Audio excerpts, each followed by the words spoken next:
Christina Brown here with the Brown team at Sage Door Realty.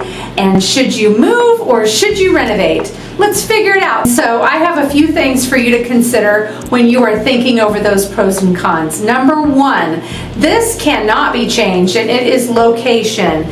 You always hear the term location, location, location. That is so important. If your current home is on a family homestead or property you've owned forever, you have sentimental value, or it's in a really special location where it's next to water or something of that nature, then maybe nothing else matters and you will absolutely renovate and there's just nothing to consider.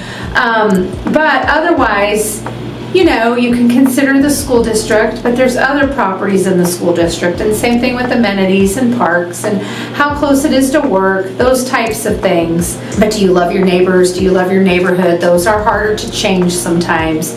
So there's pros and cons to consider about location. The second thing is size and space. So you can make it how you want it, renovate it all you want, but the space is still the space. You only have so much space. And that includes outside as well. So consider the lot that you're on, the yard that you have, or if it's acreage or you don't have acreage and you want acreage, then no amount of renovating can really change that. If it's where you have room and you're allowed to add a room addition and things of that nature, maybe that is possible. There's a rule of 30% a lot of times that go into renovating, and that is don't spend more than 30% of your home's value on renovations. That's just a general rule of thumb. Don't overspend on what you're putting into your home. That's super important. So you just have so much size and space, and that's what you got. If no amount of renovating can fix your issues because it's size and space that's your problem, then moving is probably what you need to do in that case for sure. The other thing to consider is the market. So I kind of feel like this may not always be a huge factor, because if you're selling and you're buying, they will kind of offset each other a lot of times. If you're selling in a hot market, that means, man, you're going to get high dollar hopefully and everything's going to be great.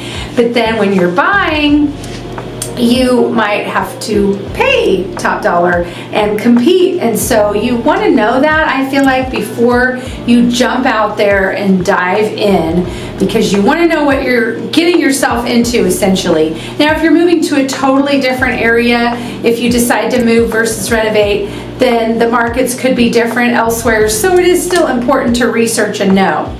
And then, of course, the inconveniences associated with both. So there's inconveniences with moving. Moving is the inconvenience, right? The expense, getting a new loan, dealing with the lender, all of those things.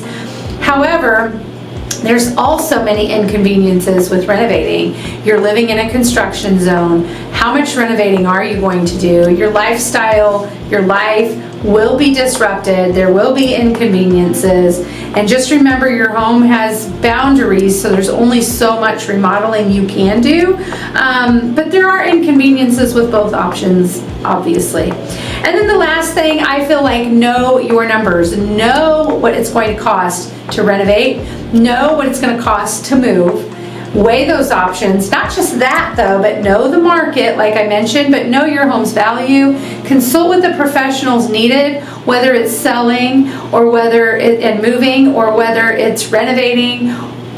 Maybe you're not sure and you want to get those numbers and talk to the professional and ask questions.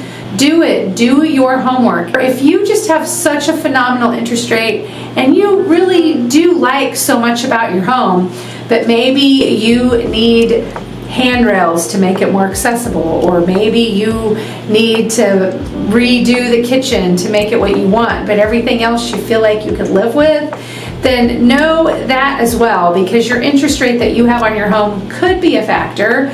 So there are definitely pros and cons, definitely different reasons for every single family.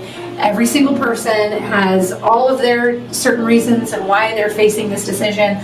But I hope that these considerations give you something to think about so that you can make the right decision for you. And of course, if I can be of help, reach out anytime, because do not over improve and spend too much money or you'll be upside down. But I hope that helps.